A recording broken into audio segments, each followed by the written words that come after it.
Welcome to the Geek Homeworld. I am your host, SavageTechman. We talk sci-fi, TV, movies, superheroes, and all from a geek perspective. You can find us on Blogger, Google+, Twitter, Facebook. We're everywhere. Join the Geek Homeworld. Well, we just got back from seeing Star Wars, The Force Awakens. Finally! After waiting for 150 years. Pretty much. And this is, in case you're worried, a spoiler-free, our best attempt at that episode about Star Wars, The Force Awakens. Yeah, so you can avoid all the other media and everything and just listen to our review because we're not going to spoil anything if we can help it. We're doing our best not to. Out of respect, and some people out there have already ruined the movie for some, and that's social media, but we're not going to do that here. We're going to respect that. So, what are our thoughts right off the bat? Well, I mean, my thoughts are I wish I was some kind of alien so that maybe I had more thumbs so that I could give it more than 2 thumbs up. I agree. I was not disappointed in the movie. It was riveting. I was very much engaged in the storyline. I can't really think of any moments where I wasn't. I think it was everything that we love about the first movies and more, actually. Yeah, it mixed the original trilogy well with the next generation of Star Wars people. And, I could really find very little to criticize in the film. I mean, negatively. Well, I can definitely say there will be no Jar Jar Abrams anymore. And I think one reason why this movie was so well written was because J.J. Abrams wrote it with Lawrence Kasdan, who co-wrote Empire Strikes Back. So, definitely. And it pays a lot of tribute, I think, to the original. I mean, from the original trilogy. When it starts, you're like, this is a Star Wars movie. And, it's the opening statement. You've got the John Williams score throughout. Yes. I mean, it just really takes you back and transports you. It makes you feel like, yeah, this is going to be something. So I say, thank the maker for J.J. Abrams. I mean, I'm a fan of Abrams. Right. And I've always loved Star Trek more than Star Wars, and I love J.J. Abrams' reboot of Star Trek. But I'm thinking that this film may be my favorite of either franchise. I mean, I have to see it a couple more times before I can really evaluate that and decide. I'm definitely going to see it many more times. Well, I really thought, let's just go back in and see it one more time. But it's a school night. It's a school night, yeah. Got to go to work in the morning, so... I decided to do adulting and come home instead. I would say that this film is not as flawless as Captain America: The Winter Soldier, but it's pretty darn close, and it's still better. Yeah, it was just an engaging movie. I purposely, leading up to this, I waited to almost the last minute to get tickets. And yeah, you had some sort of terror. I had a terror that I would have a PMS, Phantom Menace syndrome again, and I didn't want to have that because I was so hyped up for in 1999 for the Phantom Menace that it let me down, and I still enjoy it as Star Wars. I'll still watch it, but this movie felt more engaging. It just felt more well-rounded. Well, I'm really wishing that J.J. Abrams had stopped doing Felicity back in the day and directed the prequels too, because I think he would have been far better to George Lucas's creation than George Lucas was. And I'm never gonna hate on the Lucas. I will hate on the Lucas. not on this podcast. But the use of less special effects and the more focus on the characters was very reminiscent. It was refreshing. This movie felt a lot less video game like especially when you got to episode 3, even though that was a pivotal movie. The whole tone of this movie felt more like it fit. It's real. I mean, it's like, instead of, and I appreciate that J.J. Abrams went back, old school, shooting on location instead of doing everything CGI. I mean, this film was done in place, more like the original films than the prequels, which were created on George Lucas's computer. I think that is really great to see that the Hollywood set location scouts are finally getting work again. Because I think they haven't been able to get any work since CGI became so big, and the only place they could find jobs was on the Game of Thrones. Well, another thing I enjoyed was it had a good deal of humor. Yeah. And that, for me, gave a lot of levity to some more shocking moments in the movie. And the humor was prevalent from the newer characters, Ray and then you have Finn. The usual kind of things. Actually, even more though. Yeah. Even in the characters that we already know, it's like they're more of themselves. Han Solo was very comfortable, and it really felt there was a moment between him and Leia where it felt like they were talking beyond being just in the movie, like they were old friends in real life. You really felt that. So it was a good interaction. I think in addition to more humor, there also was more humanity in this film. Like the characters were really human, certainly more than in the prequels. And even the bad guys, I think, were more nuanced. I felt like I knew more about them now. Like I understand the bad guys better. And guess what? These stormtroopers know how to hit things. I know. Shoot. At the first time we see a stormtrooper, you yelled out something like that, and I'm like, "Shh, be quiet." They actually shot somebody.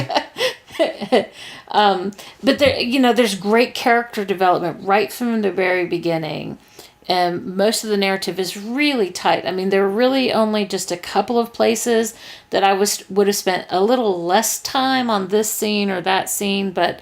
If you want to hear more about that, you have to come back to a later episode of the podcast because I don't want to spoil anything. There was about 10 minutes during a very pivotal scene in the movie that I literally yelled out in the theater, and I don't think my jaw moved because I was in shock. You were the only one. You were the only one who did. I mean, and I think it was really strange that you yelled out "Khan." Just kidding. No. Just kidding. But I was like, really? Yeah. And the characters they were well developed. Kylo Ren did not disappoint for me as a villain. He was far more interesting than I knew he'd be interesting, and this very interesting. Well, character. I mean, more again the idea of these characters being real human, humans are, well, some of them are aliens. I don't want to be a speciesist, but please don't. But it was clearer what his motivations were a bit more. I mean, than Anakin Skywalker in the prequels, where it's just like in the prequels, like you had a point you had to get to.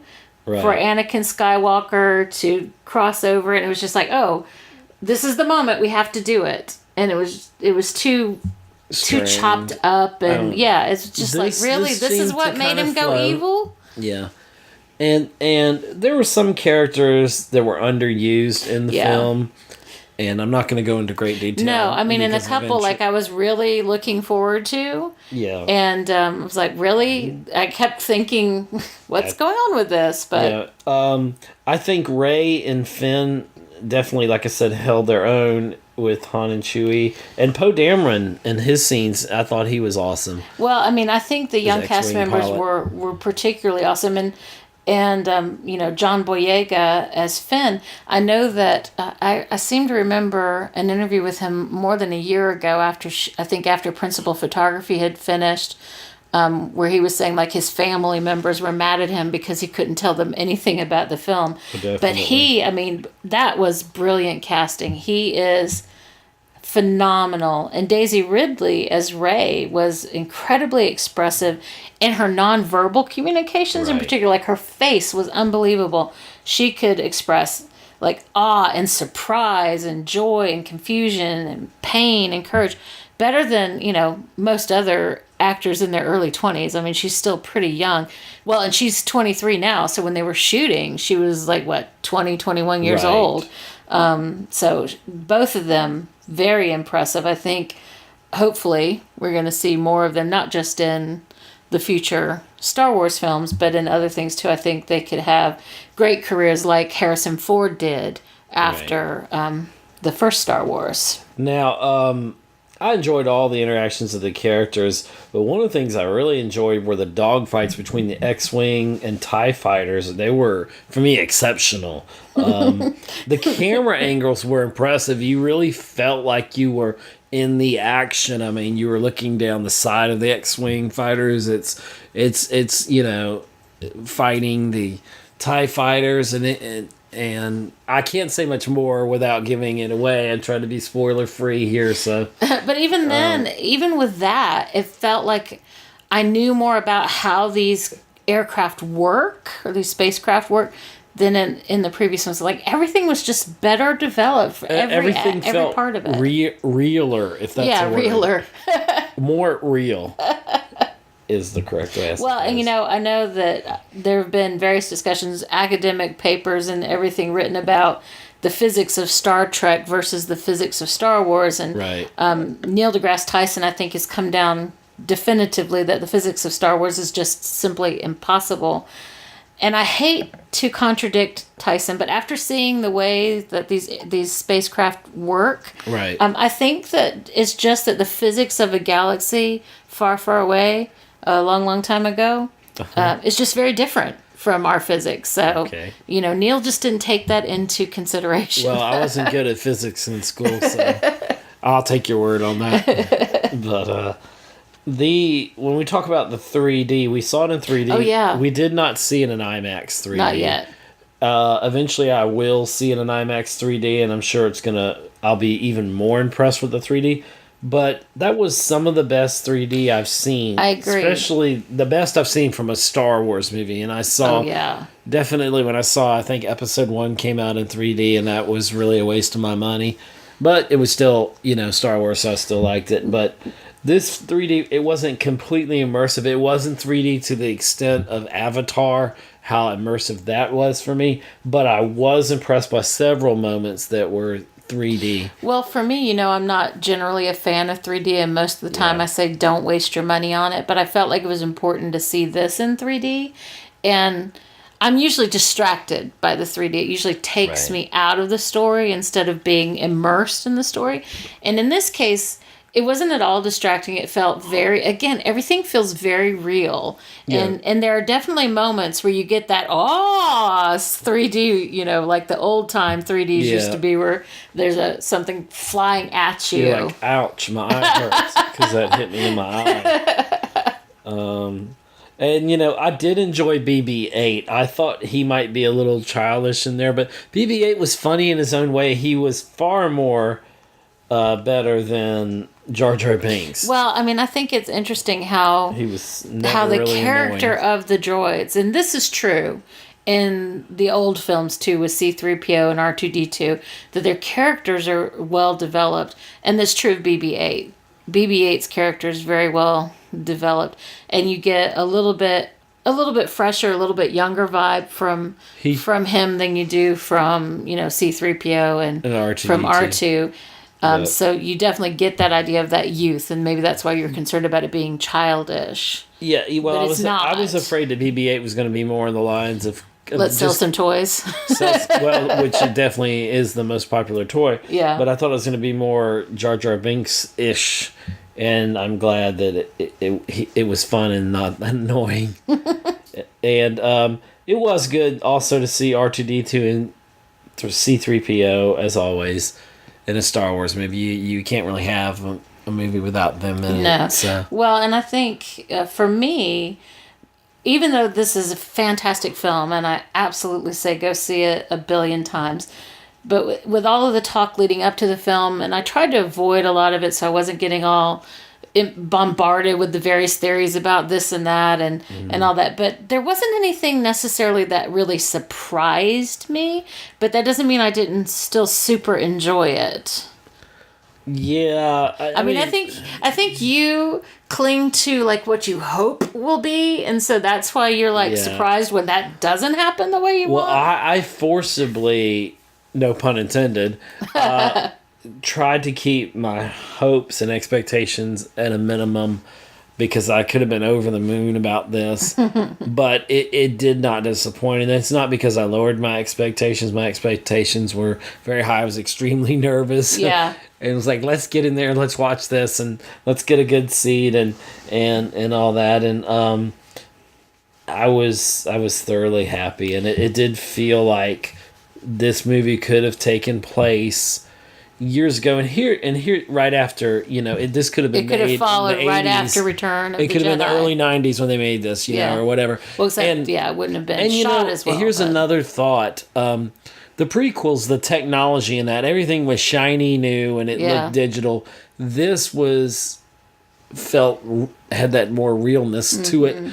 Even the technology, everything just felt like it fit well. Well, and I think, while it pays tribute to its original stories, I feel like it kind of borrows from the best of every great franchise out there. Right. So I thought there were some sort of Indiana Jonesian moments, but interesting, not with Han Solo. I mean, I always have believed that Harrison Ford is really skilled at differentiating the characters he creates. So there's no Indiana in his performance, but I definitely saw moments that made me think of Raiders of the Lost Ark in particular. And perhaps it's because Abrams was fresh off of his Star Trek films, but I got just a little vibe of Star Trek in places, and the humor and some of the battle scenes. And I guess it's almost inevitable, because I'm such a fan of Independence Day, that I'm going to see Independence Day in nearly every starship dogfight. I can't say enough good about that movie. It still holds up. The only thing I was disappointed in, really, were the trailers. Because I guess it's because the trailers. I really expected to see the trailer for Star Trek Beyond and Captain America Civil War. And so I had avoided seeing those trailers. I haven't watched them yet because I thought I'm going to see them on the big screen first. And I don't know, we were at Regal, so I don't know if they were shown in other chains or not. Possibly. But there were a few newer ones. Now, we go to the movies quite frequently, so a lot of times we see the trailers over and over and over again. And even if it's a film I want to see, I'm like, God, I wish this film would come out because I'm tired of seeing that trailer. But so we saw The Fifth Wave. We saw that for the first time. I'm not sure I can get into that, but we also... It looks interesting. They had one for Superman versus Batman that I hadn't seen. Oh, yeah. I know that's... And awesome. I'm much more interested in it now because, I think it's going to be way better than Man of Steel. We talked on the last episode about X-Men Apocalypse, and I really wanted to see that on the big screen. But it wasn't on this particular showing, so maybe it'll be on other ones. I don't know. And in terms of Superman versus Batman, I didn't care for Man of Steel, so it's not surprising that I think this film is going to be better.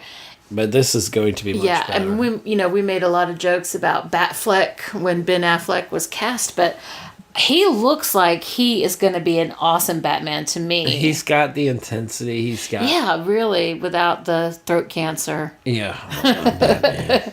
And Gal Gadot, I was concerned about that casting, but she looks much more like a warrior princess than any other Wonder Woman before her.